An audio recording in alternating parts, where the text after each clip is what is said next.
Now, in 2007, DNA testing of crime scene evidence excluded all 3 men and detected the DNA of another man who could not be identified. Advances in DNA technology since then could now identify the actual perpetrator. And in April of last year, the Arkansas Supreme Court, Damian Eccles, Jason Baldwin, and Jesse Miskelly, they said they can now request new DNA testing in the case, reversing a 2022 lower court ruling that denied Eccles' request. Ladies and gentlemen, thank you. Listen to Pavarotti. Can I be your superhero? Overnight, investigators telling our Tucson affiliate KVOA that a pair of black gloves were located in the search and have been submitted for DNA analysis. Is that black glove something that belongs to an investigator who had already been through the area? Does it belong to somebody who is hiking? Does it belong to somebody who could be responsible for taking Nancy Guthrie out of their home? That's something that they want to work towards. When they talk about DNA, that also involves a national database, CODIS. They'll see if that has any sort of a tie back to somebody with a prior criminal record. Hello, welcome to The Revealing. I am your host, Pavarotti, and I'm here to discuss the Idaho 4 case. And with all the new released court documents, yesterday I did a video and I covered some of them, and I realized that by just going through and covering them kind of quick like that, I do leave out a lot of the impact that can be made with this new information. And studying all this yesterday, I've come to the determination that it's better for me to focus on a few key things in these docs rather than just flying through them because there's something new. And, you know, a lot of times we try to, you know, at the best that we can, you know, kind of make levity of this situation and things around it because, you know, it's needed. Because I know a lot of us are emotionally invested in this case. And then we see things like, you know, potentially Bethany leaving that residence and them having evidence of it. I mean, something we've suspected for a long time. We knew that based on a lot of the evidence around this thing that they weren't there after that atrocity. I mean, we see the black Ford Explorer pull in at 429. We know they had contact with the roommates because we can hear it happening on the 1112 camera. So to think that they would have stayed there between then and that 911 call is ludicrous in itself. And being able to show proof of that is going to be really big. But in doing that, there's so many other aspects of this thing that really make me kind of sit back in my chair and remind myself that what we're dealing with here, as far as investigators, you know, the defense team, experts, I mean, what we're dealing with here is people, and people are fallible. And what's crazy is we have gone through with the microscopic things that have been released to us and picked them apart in so much detail for so long. I firmly believe now, especially after reading all of the new released documents yesterday, that we literally have a better grasp on certain things in this case than the prosecution team, the defense team, the experts. I mean, most of them. Now, they have access to a lot more information that we can't wait to get our hands on so that we can put the fine, detail of the final pieces of this thing together. But we've already done so much work. I can go through and I can see this stuff and go, whoa, this is what they thought. They weren't right. And I mean on both sides. So in this video, we're going to cover some of those key aspects. And this is more relating to Bryan Kohberger than anything, because once again, when we get released information, it's supposed to make us feel better about the situation around Bryan Kohberger. Yet every single release only adds to the pile of where is the evidence against Bryan Kohberger that you said you had, that you obviously don't.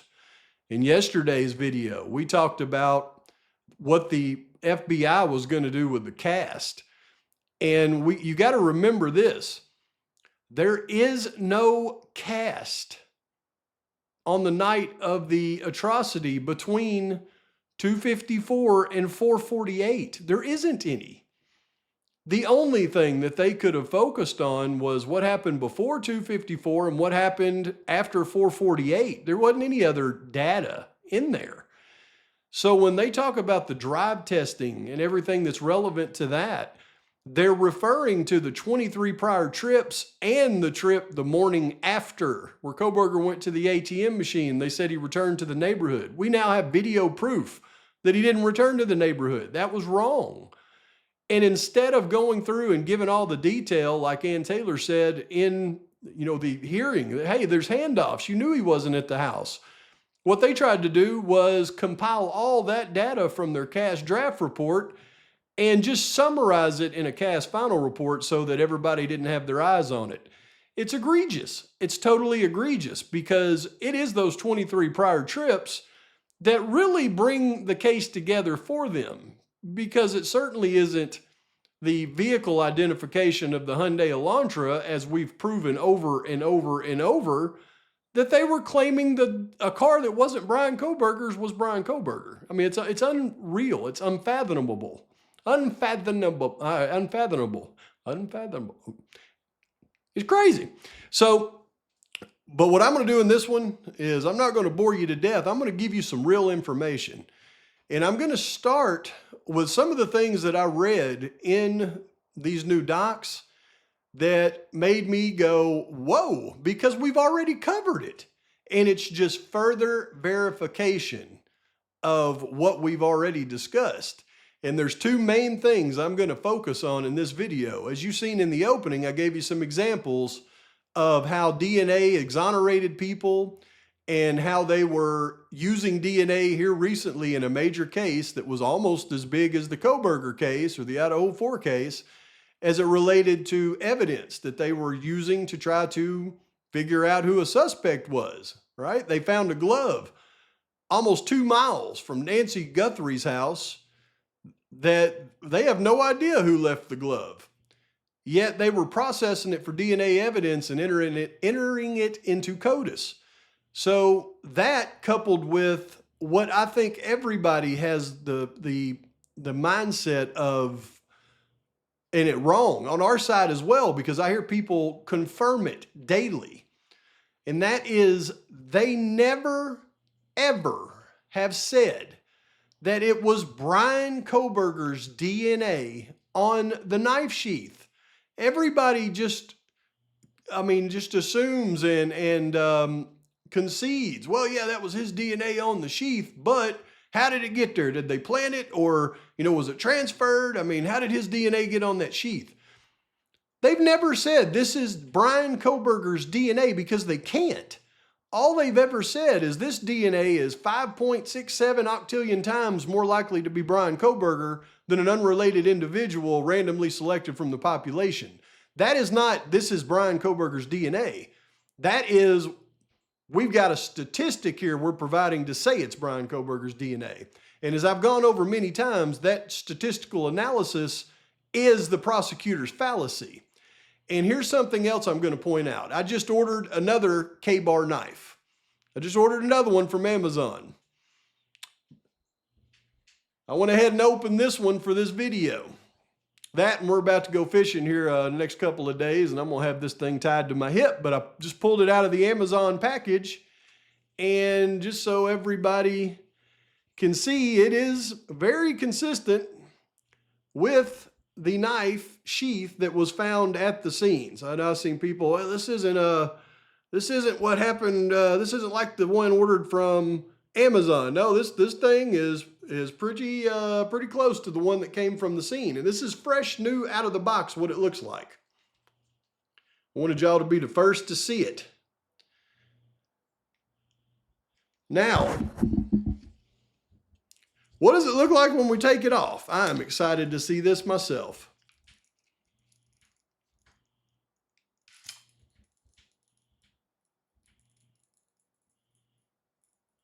Are the indentions there? I'll hold it straight as I can. Look at that. It even creates more of a scraping on the leather up here than we seen in the photos. I don't see those indentions though. Is that an indention right there? No, there's no indentions on it. It just kind of scraped the leather right there. It's a pretty heavy thing, let me tell you. But it's this right here.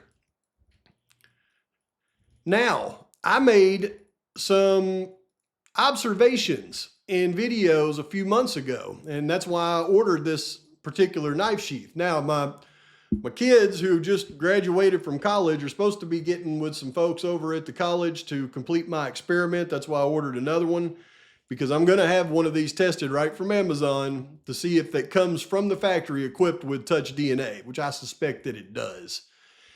And when I made those suggestions and I went through and I started talking about this aspect of the DNA, I said that the fact that this thing came from Olean, New York, and in all indications to me was it was brand new, because it looked brand new, and they filed search warrants for stores and distributors hoping to find one that was just sold. So it told me that that was likely a brand new sheath.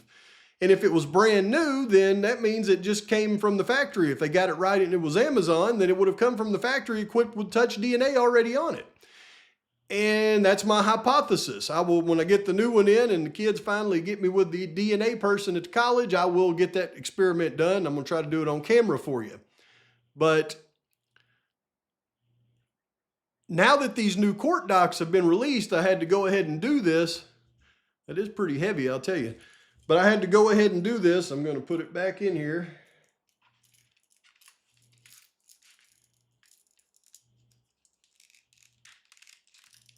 Well, that button isn't easy to snap or unsnap, I'll tell you that. But once that new one gets in, I'll get with somebody with the DNA and I'll finish that test. I think it's very important. But as I went through the new court docs, something that was discussed absolutely confirmed beyond a shadow of a doubt my hypothesis, y'all. And so I'm going to go through and give you a brief description of why this is so important. And then I'm going to show you the confirmation of what I believed had happened related to this sheath being brand new. And it is a mind-blowing eye popper. Hold on to your seats. Hold on to your hats. Put your hands over your ears, because I don't want to blow your brains out your ears. Let's roll. Okay, so I've been trying to help people to understand this concept now for a while. And I know that, I got verification of it from somebody with a lot more experience than myself. And that's actually how I grasped the concept, was listening to Glitch DNA a while back. And when I finally understood, it hit me like a ton of bricks. But just to try to help you understand what I'm saying as it relates to this subject, you've got the world population, all right? Take the entire globe and all the people in it. It's estimated to be about 8.3 billion people in the world. Then you take the population of the United States of America, all 50 states, including Hawaii and Alaska. There's about 343 million people. Then you take the population of Pennsylvania, in the area that Bryan Kohberger grew up, going all the way up into the New York area where Olean, New York is, or Olean, New York, where the manufacturing plant for the K-bar knife is located, where everything ships out of. And we reduced that population to about 1.3 million people in this area. And I think it's just too much of a coincidence to say that when we reduce the entire world's population to about 1.3 million people in a certain area, and then you draw a circle, and in that area, you've got Bryan Kohberger's hometown, and in the same area, you've got the manufacturing plant for the K-bar knife. That just seems like a whole lot of geography for those two things to exist in at the same time.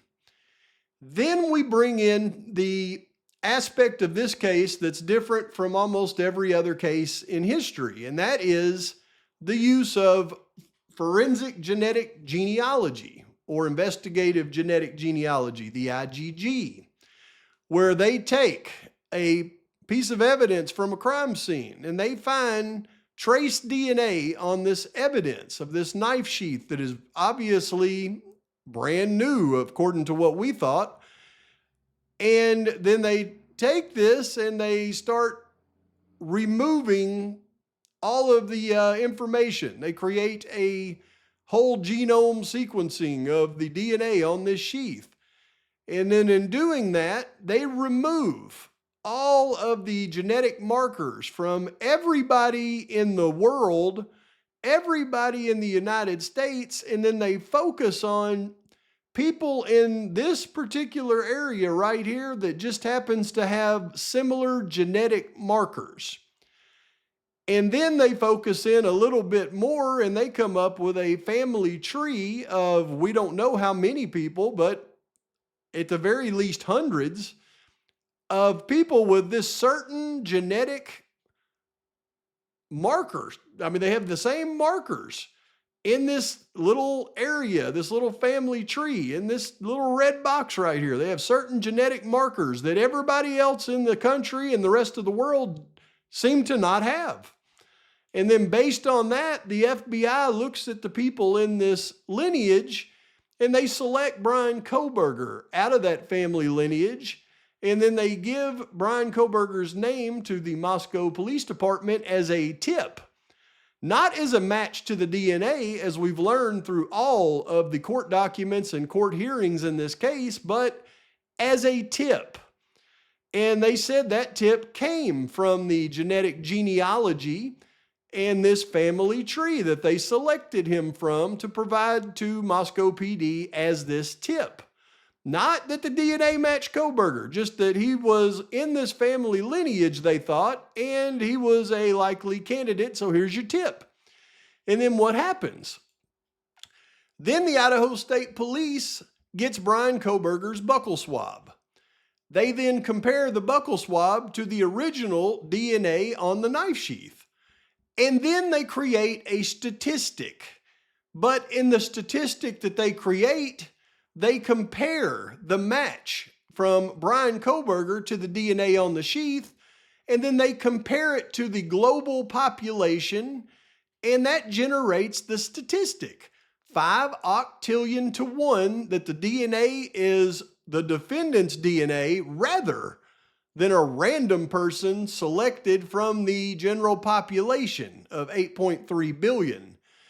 So in effect, what happened because of the use of IgG is they didn't do a organic investigation, find a suspect out of the general population, then compare his DNA to the DNA at the scene, and then compare a statistic that would have been equivalent to selecting a random person from the general population. No, what they did was take 8.3 billion people in the world and then slim it down to certain genetic markers from people in an area that's just a little bit bigger than the town where the K-bar knife sheath was manufactured. And then take that same DNA with all of those similar DNA markers and then compare it to a random person selected from the general population and get that statistic. Folks, that's what I'm trying to explain. That is what's called the prosecutor's fallacy. And the simple explanation for the prosecutor's fallacy is the math. A forensic test has a 1 in 1 million chance of creating a false positive, matching a random innocent person. 1 in 1 million. You might say, well, those odds are very high, and that's 1 in 1 million, that's nothing. But the fallacy is the prosecutor says there's only a 1 in a million chance the suspect is innocent. But the reality is, in a city of 10 million people, 10 innocent people would match the evidence. The suspect is just one of them. The error, it confuses probability of evidence given innocence with probability of innocence given evidence.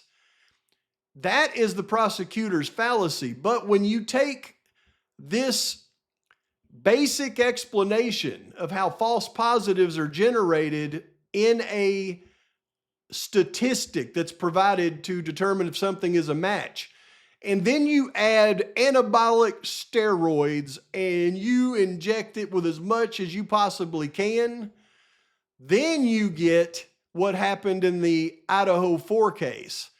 Because not only do you have the prosecutor's fallacy to deal with, you've eliminated almost 8.3 billion people from the population as being a potential match to the DNA before you ever even test the DNA against the general population or against the sample to generate that statistic.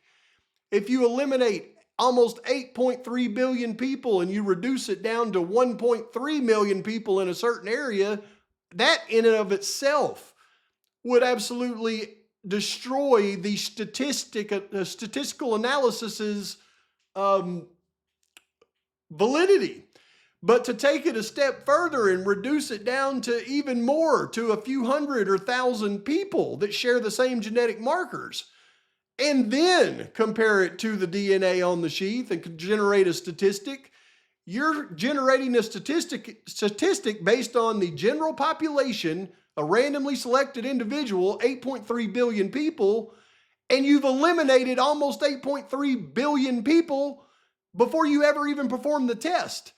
That is the crux of the matter. That is the reality of the situation, and I hope that's not clear as mud. It's a concept that's not easy to grasp, but once you do grasp it, you cannot ungrasp it. Now, ISP compares the DNA to the global population and generates a statistic that is totally infallible because you've eliminated the general population before you even tried to create that statistic. And then you couple that with the fact that that statistic is only focused on people in a certain geographical region that has a certain family lineage. And then you add the anomaly that the K-bar manufacturing plant happens to be in that specific vicinity. Now you've added an anomaly that is undeniably something that you have to be aware of.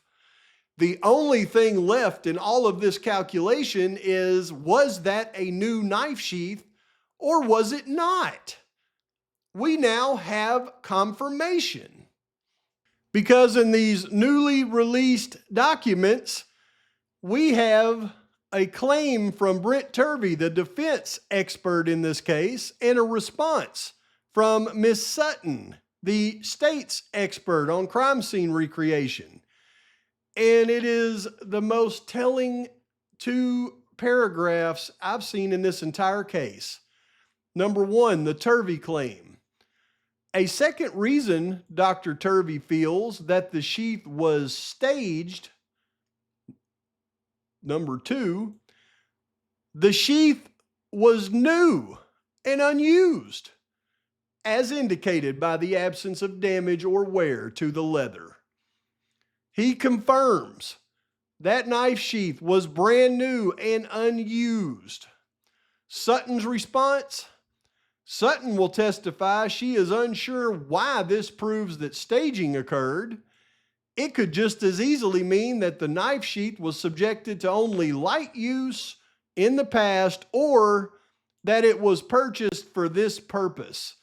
She absolutely confirms that this knife sheath was new and unused. It was a brand new sheath, which makes my hypothesis the most likely scenario in this entire thing.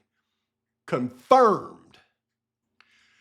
But what it tells me is they're all focused on different things that are not the most relevant things in this case. Instead of focusing in on the fact that that's a brand new sheath, the genetic genealogy, where it led. I mean, we're talking about reasonable doubt here, folks. And when you bring up reasonable doubt in a case where the only direct evidence, or no, there is no direct evidence, the only circumstantial evidence tying Bryan Kohberger to the entire case was the touch DNA on the knife sheath, That knife sheath is brand new. They focused an IgG to the area where the knife sheath was manufactured. I mean, down to a pinpoint in the whole globe, and then generated a statistical analysis based against the general population. That tells me that the defense team hadn't thought this out as well. So while they were focused on things that I would expect them to focus on, they missed so much in this case. And it's not their fault. They're humans. They're fallible. And it took me almost 2.5 years, 3 years to even put it together myself with the factory. But that's just one aspect of this thing. But when you talk about reasonable doubt, if that doesn't create enough reasonable doubt to take that one piece of evidence that ties the entire case together and throw it out, I don't know what would. Believing that, everything was just on the up and up and this piece of evidence just sealed the fate of Bryan Kohberger, give me a break. That is the crux of the matter with that. Now, the second thing that we're going to discuss, though, is what the egregiousness is around the other evidence that was found at this crime scene that I've been really harping on here lately. Because we know now that there was unknown male blood on the handrail in the midst of many other stains of blood from the crime scene, literally feet from where they found the victims, but more importantly, literally inches from where it appears one of the victims was actually attacked that nobody wants to acknowledge. That is the definition of a probative value of a piece of crime scene evidence. And the fact that it was blood and it was mixed with DNA from two other individuals, just because you cannot identify those individuals because the DNA counts were so low, does not change the fact that it was mixed with the blood of two other individuals. And you're not going to have a random event of somebody cutting their finger and leaving blood on a handrail and have two other people's DNA mixed in with it. That is ridiculous. That is a probative value in any calculation. Then you have blood on a glove outside. You want to say there's no probative value on that? Yet when you test the blood on that glove, it just doesn't match the other blood on the handrail that you already said wasn't probative, which is a oxymoron in itself.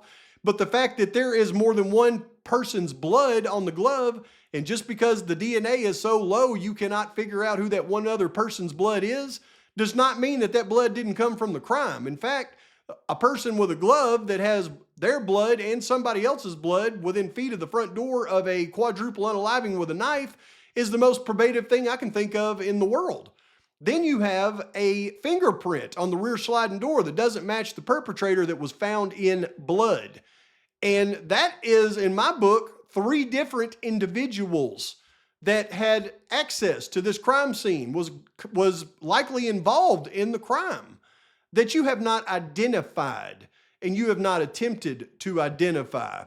You did match a lot of the people in this case. You tried to match them to all 3 of those. That's why I get so frustrated when people try to claim that Jack Showalter was one of the perps. Jack Showalter wasn't one of the perps.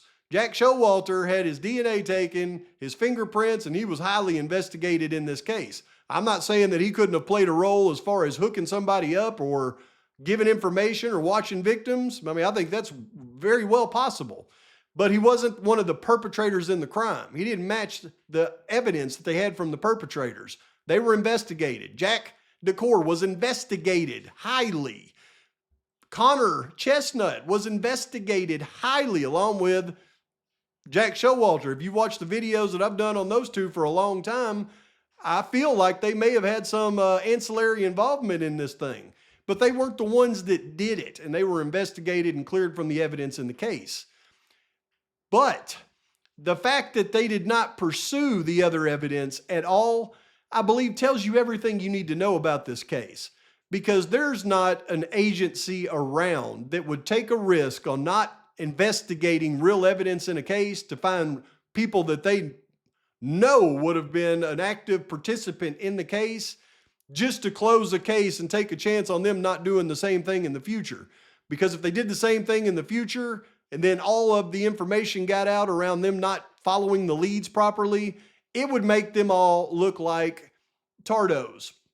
And they're not in the business of looking like tardos. So that should tell you that they already had an idea who those other samples from this crime scene belong to. And the only reason we haven't heard about them is because they're not alive. That's the only commonsensical thing that you can grasp from this entire situation, in my humble opinion. But it's the egregiousness on the explanations of why these things were not pursued. And we now have even more egregiousness from these new court docs. Allow me to explain further. Anticipated rebuttal testimony from Katie White, formerly known as Katie Dace. In response to the defendant's expert disclosures, and in addition to previously disclosed testimony, the state may call Katie, formerly Dace, as an expert witness to respond, rebut, and testify as follows. What's she going to be testifying about? The Combined DNA Index System, CODIS, is a national collection of DNA profiles maintained by the FBI. It contains convicted offender profiles, arrestee profiles, as well as profiles obtained from evidence and can be used to identify a suspect, generate potential leads. Here's what it can be used for: to identify a suspect, generate potential leads, or link crime scenes together.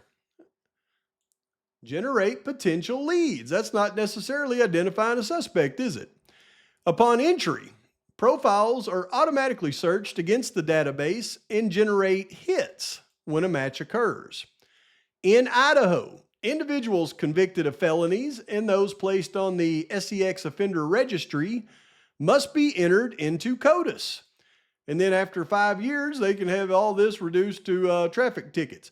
Idaho also allows for the entry of DNA profiles associated with unidentified human remains or living people unable to identify themselves.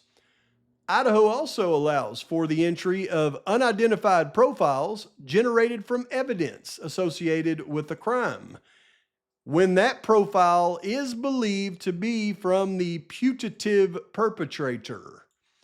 Okay, well, that must be how you generate leads then, right? The profiles are entered by the reporting analyst and reviewed during technical review. And this is where Katie Dace comes in. Idaho State Police Forensic Services is required to follow the NDIS Operational Procedures Manual and abide by the MOU between the FBI and the Idaho State Police. Each state also has one CODIS administrator who is responsible for ensuring only approved profiles are entered. White is the state's CODIS administrator for Idaho. So what is White going to testify to? She is the state CODIS administrator. She's going to testify to approving what goes into CODIS and what doesn't go into CODIS based on her NDIS Operational Procedurals Manual, and she's going to abide by the MOU agreement between the FBI and the Idaho State Police. Let's check this NDIS Operational Procedurals Manual, though, first and see what the guidelines are on who goes into CODIS and who doesn't in a crime scene profile. And here we go. This is the extremely broad conditions from the NDIS manual. And it's 4.2.1.3. A forensic unknown, forensic mixture, or forensic partial DNA record submitted to NDIS shall originate from and or be associated with a crime scene, the source of which is attributable to a putative perpetrator. For purposes of NDIS eligibility, an item taken directly from a suspect shall not be considered a forensic sample. So the only guidelines, and they are extremely broad, is the source of which is attributable to a putative perpetrator shall originate from or be associated with the crime scene. I believe both of the samples that we talk about would easily fit this guideline. Would you agree? Goes on to say White agrees with the reporting analyst's decision not to enter the unknown profiles from male B and male D into CODIS, because those DNA samples were not eligible for entry into CODIS. They were not eligible for entry into CODIS. DNA profiles believed to be attributable to the putative perpetrator are eligible for entry into CODIS. DNA profiles attributable to victims, non-probative individuals, and items without an established link to the crime or crime scene are not allowed to be entered. Well, we looked at those broad guidelines, and for you to say that those two samples are not an established link to the crime or crime scene when it has multiple people's blood in each one of the samples is absolutely ridiculous. And I don't know how you can say it with a straight face, but you're agreeing with the reporting analyst decisions not to enter it into CODIS. Katie, that wasn't your decision, was it? And see, the problem with that is somebody other than the CODIS administrator must have made the decision not to enter the profiles into CODIS. And that is egregious in and of itself as I read these guidelines for the CODIS administrator. You backing up their reasons is not sufficient, in my humble opinion, based on your own NDIS operation procedures manual. Because the CODIS administrator has a lot of duties and they have to have a lot of requirements, training, as you see right here. They shall have successfully completed the software training sponsored by the FBI. I mean, this is all about all the training required for that CODIS administrator. She can designate an alternate CODIS administrator, but that is even more red tape. And it didn't say that an alternate CODIS administrator entered the information. It said what? It said a reporting analyst decision. So, as we go through and we look at all the roles here, CODIS administrator, they got to attend meetings and training continuously. Their general responsibilities, it gives a very detailed outline of what they are.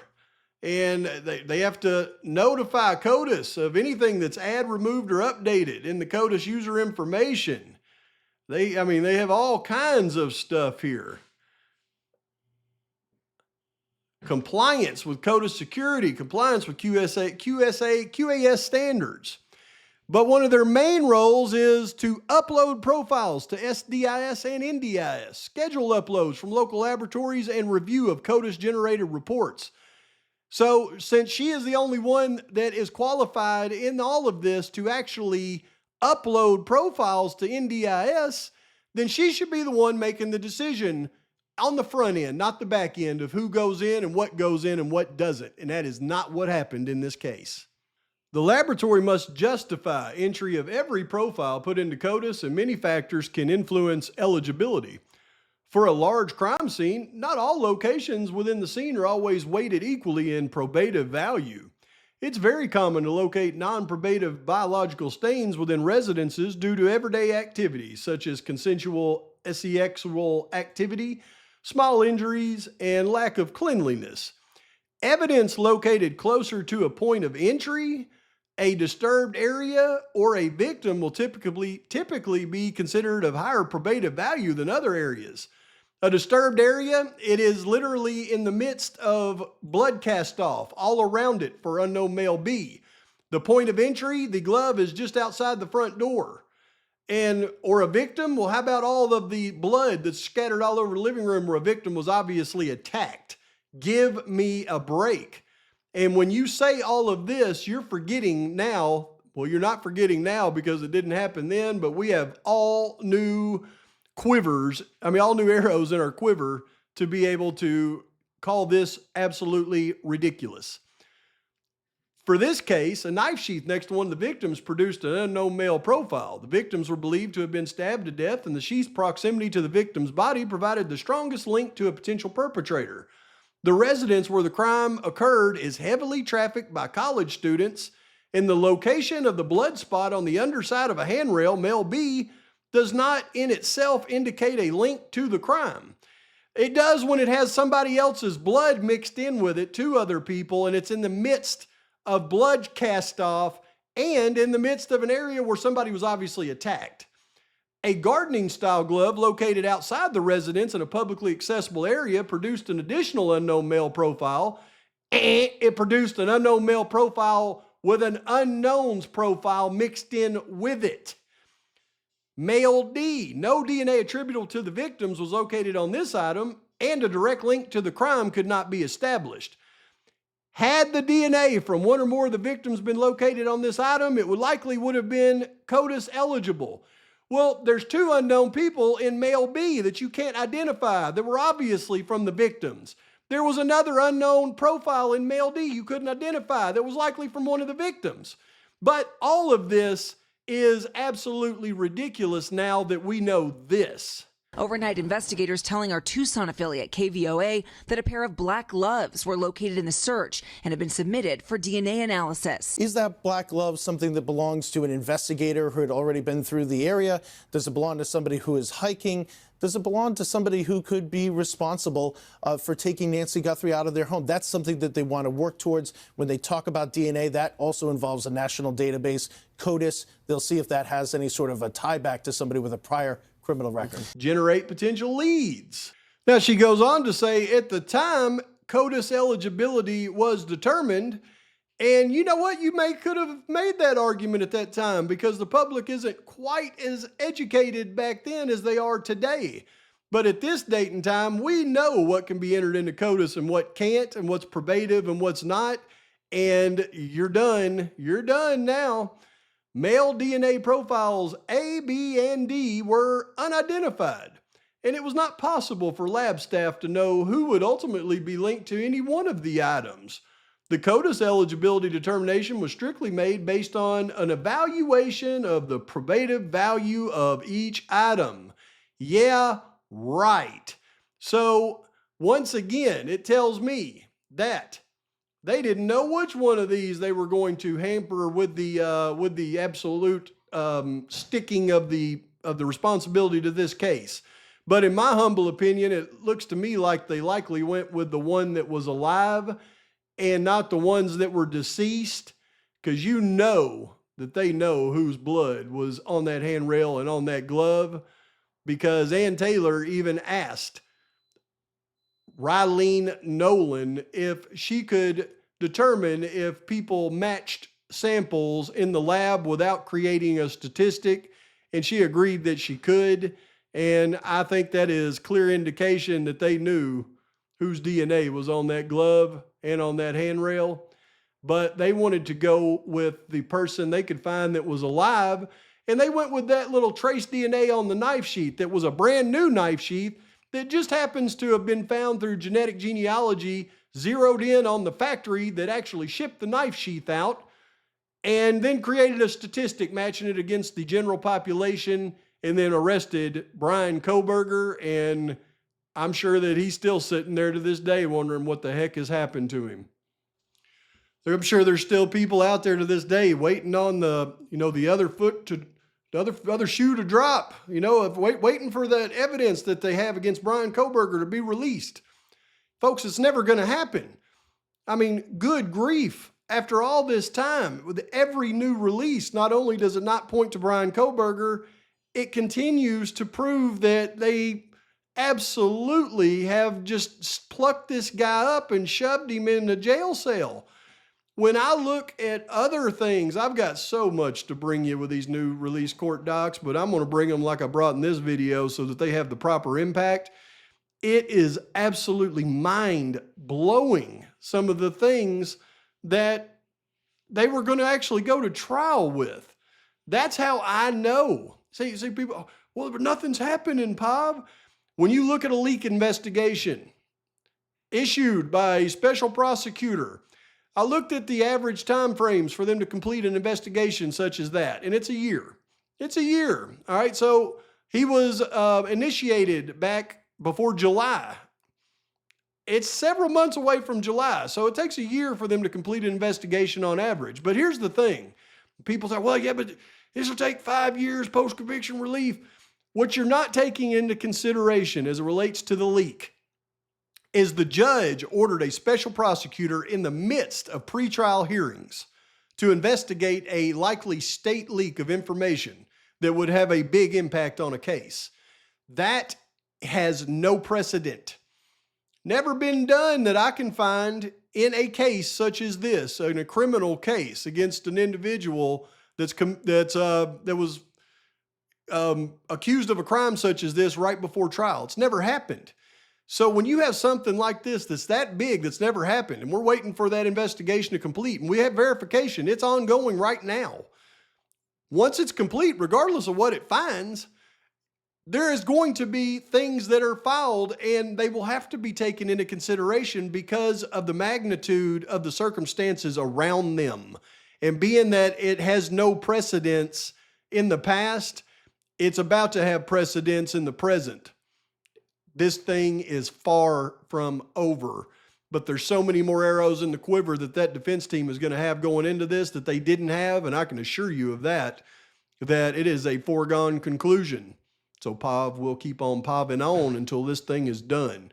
Please like and subscribe to this channel. Post your comments, your thoughts, your criticisms. Let's hope that they don't release any cannibals up there in Idaho anytime soon, because they seem to have a propensity to give leniency to cannibals. Cannibals! Pav's out. Oh, gonna give it a shot. Only one of me to shield you all from the enemy. You're a superhero. You're a superhero.